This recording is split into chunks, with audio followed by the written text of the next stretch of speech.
Boa noite a todos meus amigos, todos os assistidos do Centro Espírita Irmãos de Batuíra, todos aqueles que estão aqui neste momento para ouvir o Evangelho desta noite.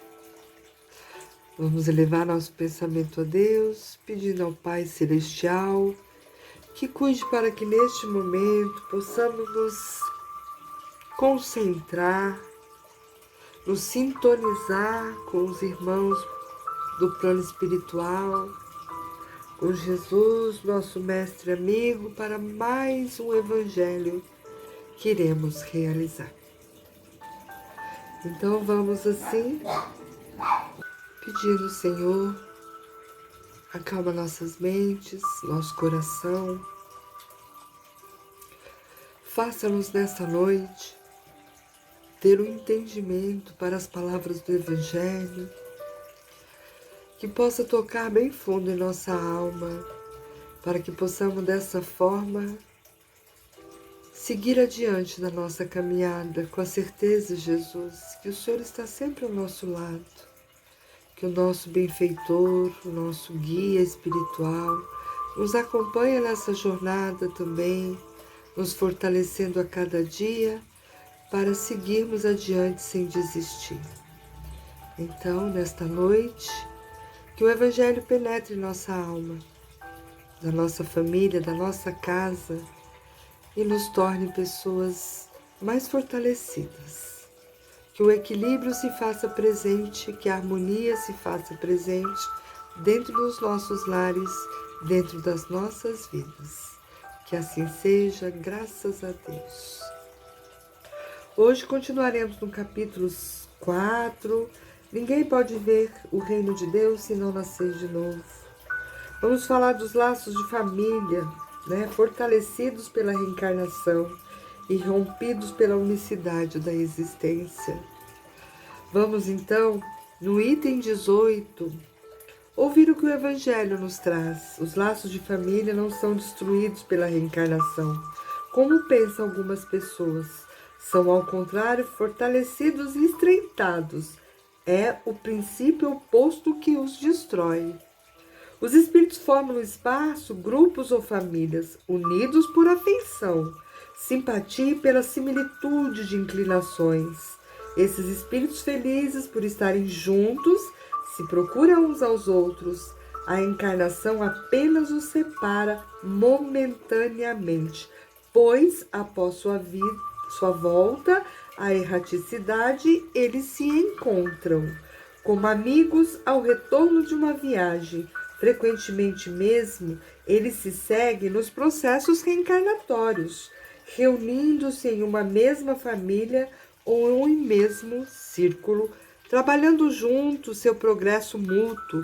Se uns estão encarnados enquanto outros não deixam de estar unidos pelo pensamento.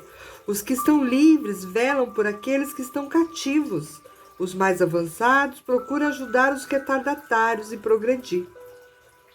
Após cada existência, realizam um passo na via da perfeição. Cada vez menos ligados à matéria, sua afeição é tão mais viva quanto mais puros forem, menos perturbados pelo egoísmo e pelas nuvens da paixão. Podem, assim, percorrer um número ilimitado de existências corporais sem que nada venha atentar contra suas afeições mútuas. Então, o Evangelho está nos dizendo, mais uma vez, que nós já tivemos outras partes do Evangelho que também nos trouxe isso. Então, hoje o Evangelho está nos dizendo que nós viemos para um grupo familiar, permanecemos com eles, porque a gente precisa resgatar algumas faltas, porque a gente precisa aprender um com os outros, e é no ciclo familiar que isso acontece. Mas que não termina aqui, que nós vamos para o plano espiritual e um dia nos reencontraremos com aqueles que verdadeiramente são nossos afins. Então, quando a ligação é forte, quando a ligação é verdadeira, é pura, os nossos encontros no mundo espiritual acontecem.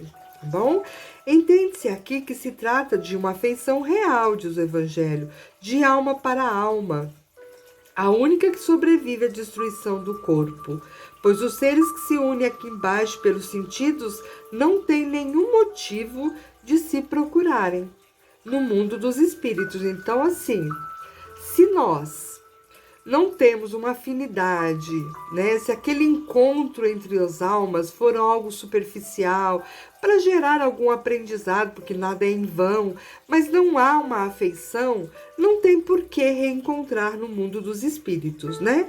Então, só são duráveis as afeições espirituais, aquelas verdadeiramente espirituais e afetivas, né?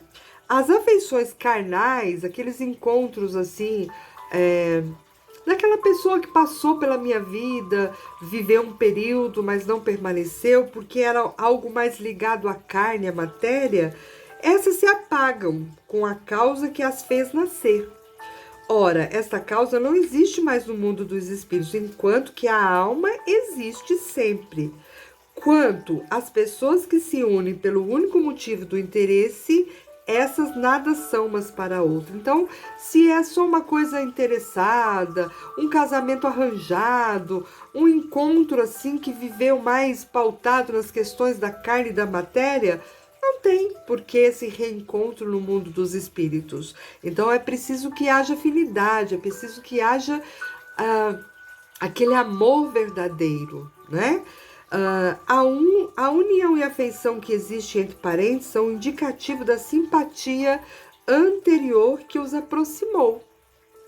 Assim se diz de uma pessoa cujo caráter, gosto e inclinação não tem nenhuma similaridade com os seus próximos, que ela não é nada, que ela não é da família. Dizendo isso, anuncia-se uma verdade maior do que se imagina. Muitas vezes a gente pode conhecer alguém, ou mesmo nós, estarmos num seio familiar, mas não nos sentimos pertencente àquela família. Parece que não há um laço que nos une naquela família. E o Evangelho nos diz que isso é verdade. Pode ser que eu vim para aprender algumas questões, mas que não tem laço espiritual. E a gente percebe isso nos comportamentos. É isso que a gente precisa pensar, é isso que precisa analisar. Então, se eu vivo com uma família, mas que não tem nada me prendendo, parece que aquela família, é porque de repente realmente eu tenho... tive que viver algumas experiências, mas não tenho um laço afetivo. Então, a gente vai entender que Deus permite, dentro das famílias, encarnações de espíritos, muitas vezes antipáticos ou estranhos, com o duplo objetivo de servir de prova, né? Como a gente já falou algumas vezes. Para alguns e de meio de progresso para outros. Além disso, os maus melhoram pouco a pouco em contato com os bons, né? Olha que maravilhoso. Eu volto junto com famílias assim, mais equilibradas também, para me tornar uma pessoa melhor, né? E é pelos cuidados que recebemos, né, que a gente vai conseguir, então, se tornar essa pessoa melhor. Os nossos hábitos se tornam mais purificados, né? Então, acaba que as antipatias desaparecem ali naquele convívio familiar. É assim que se estabelece a fusão entre as diferentes categorias de espíritos, como se estabelece na Terra entre as raças e os povos. O temor de aumentar infinitamente a parentela em decorrência da encarnação é um temor egoísta, que prova que não se tem um amor suficientemente grande para dividi-lo com um número de pessoas.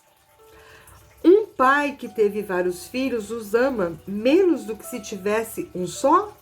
Porém, que se tranquilize os egoístas, pois este temor não tem fundamento.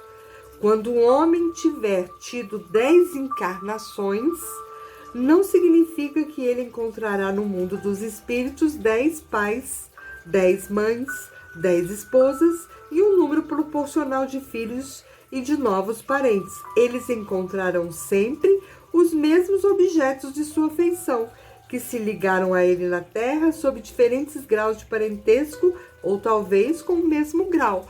Então, olha o que o Evangelho está nos dizendo, né?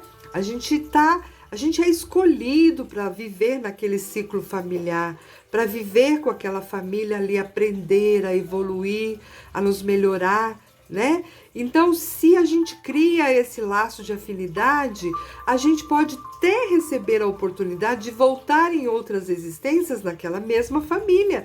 Muitas vezes vai se repetindo nas encarnações esses encontros, né? Algumas vezes para a gente continuar aprendendo, outras por afinidade mesmo, porque a gente traz no nosso coração esse amor que a gente construiu entre os familiares, né?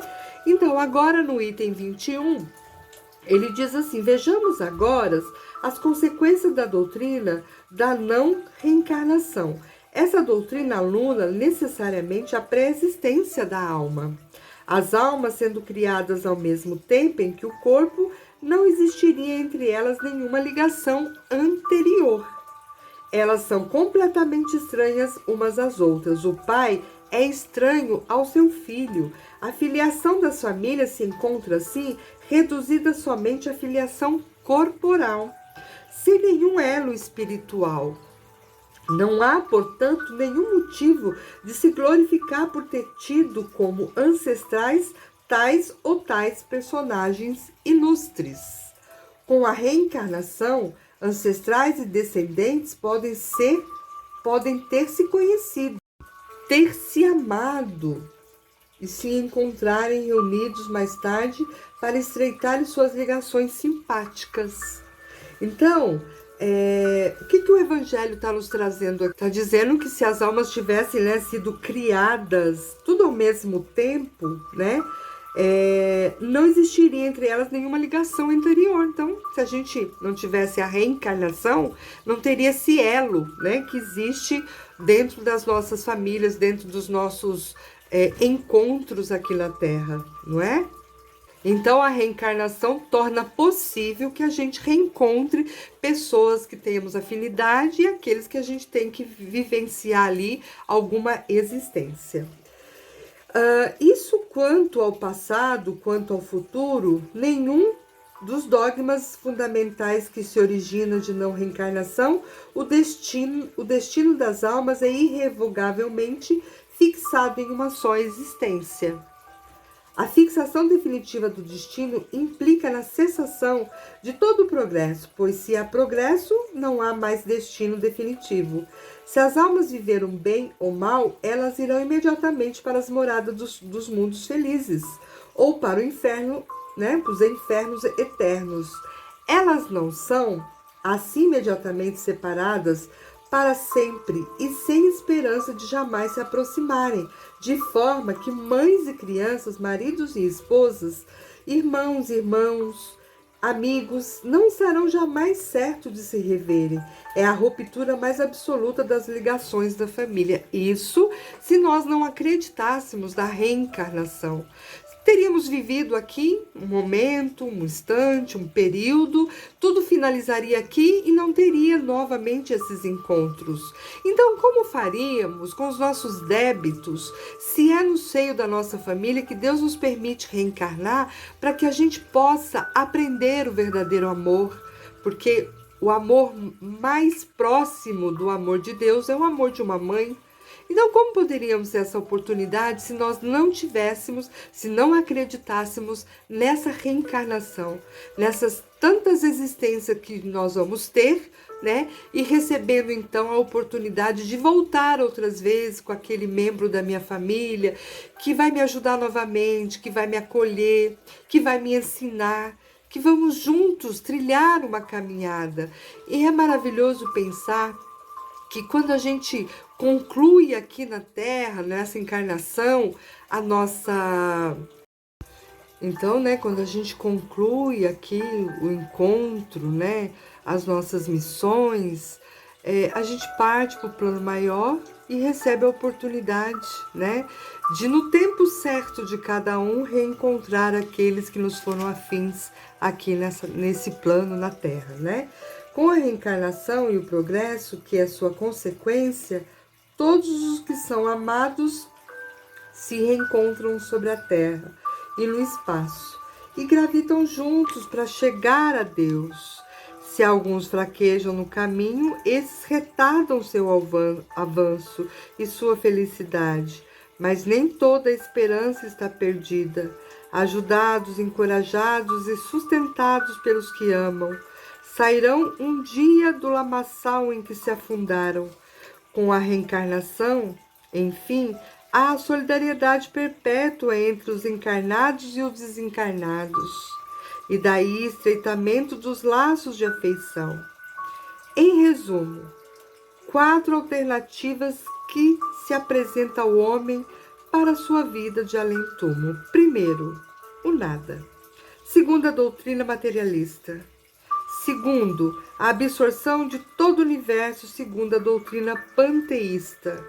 Terceiro, a individualidade com fixação definitiva no destino, segundo a doutrina da Igreja. E quarto, a individualidade com progressão indefinida, segundo a nossa querida doutrina espírita, que é a que nós acreditamos. Então, segundo as 2 primeiras, os elos de família são rompidos após a morte e nenhuma esperança resta de se encontrar futuramente, né? Quem acredita só na matéria, quem acredita só que viveu aqui e se acaba, né? E a terceira, a gente vê que há chance de se reverem, contanto que se esteja no mesmo lugar, que também não é o que a gente acredita, né? E esse lugar pode ser tanto o inferno quanto o paraíso, o céu, né? Com a pluralidade da existência, que é o que nos traz a doutrina espírita, que é inseparável da progressão gradual, existe a certeza da continuidade, das relações entre os que se amam, e é nisto que se constitui a verdadeira família. Então, olha que maravilha, né? Deus nos dá aí esta grande oportunidade de vivermos com aqueles que nos são afins, vivemos experiências profundamente importantes para a nossa evolução, porque se nós temos que evoluir, Deus, com a sua infinita bondade, Ele nos permite ter na família pessoas que vão contribuir com a nossa evolução. E vivendo esse amor verdadeiro, harmonioso entre as famílias, quando partimos para o mundo espiritual, de volta para casa, nós, no tempo certo, reencontraremos as pessoas que são afins. Então, é maravilhoso pensarmos que vivemos durante tanto tempo com a nossa família, uma família que amamos, uma família que temos afinidade e que receberemos a oportunidade de estarmos com essa mesma família um dia novamente no plano maior. Então, essa lição, ela nos faz pensar, né? Quais são os laços de família que nós estamos tendo aqui neste plano? São laços afetivos verdadeiros? Esse nós vamos encontrar novamente com eles no plano maior. São laços só material? São laços só voltados para as questões da matéria? Possivelmente esses finalizaremos com ele aqui, né? Essa vivência. Então, para ficar claro e para encerrarmos o evangelho desta noite, só encontraremos no plano maior aqueles pelos quais tivemos uma afinidade verdadeira, um amor verdadeiro e profundo. Se foi algo supérfluo, não tem por que voltarmos a nos encontrarmos com ele no mundo espiritual, né? Então, pensemos então nas nossas relações, nas relações que nós temos com aqueles que dividem conosco a nossa encarnação nesta vida. Então, meus amigos, o Evangelho se encerra aqui. Vamos passar então para a nossa prece de Cáritas e finalizar com a nossa prece final. Deus, nosso Pai, que sois todo poder e bondade, dai força àquele que passa pela provação, dai luz àquele que procura a verdade. Ponde no coração do homem a compaixão e a caridade. Deus, dai ao viajor a estrela guia, ao aflito a consolação, ao doente o repouso. Pai, dai ao culpado o arrependimento, ao espírito a verdade, à criança o guia e ao órfão o pai. Senhor, que a vossa bondade se estenda sobre tudo o que criastes. Piedade, Senhor, para aquele que vos não conhece. Esperança para aquele que sofre. Que a vossa bondade permita aos Espíritos Consoladores derramarem por toda parte a paz, a esperança e a fé. Deus, um raio de luz, uma centelha do vosso amor pode abrasar a terra. Deixai-nos beber nas fontes dessa bondade fecunda e infinita, e todas as lágrimas secarão, todas as dores se acalmarão. E um só coração, um só pensamento subirá até vós, como um grito de reconhecimento e de amor. Como Moisés sobre a montanha, nós vos esperamos com os braços abertos, ó poder, ó bondade, ó beleza, ó perfeição. E queremos de alguma sorte merecer a vossa divina misericórdia. Deus, dai-nos a força de ajudar o progresso, a fim de subirmos até vós. Dai-nos a caridade pura, dai-nos a fé e a razão. Dai-nos a simplicidade, que fará de nossas almas o espelho, onde se refletirá a vossa imagem. Assim seja. Boa noite, meus irmãos, meus queridos. Fiquem todos com Deus. Que o nosso Mestre Jesus ampare, acolha cada um de vocês e que Ele possa nos dar novamente a oportunidade de estarmos na próxima segunda-feira juntos, para juntos realizarmos mais um Evangelho, que é luz para as nossas vidas e força para a nossa caminhada. Fiquem todos com Deus.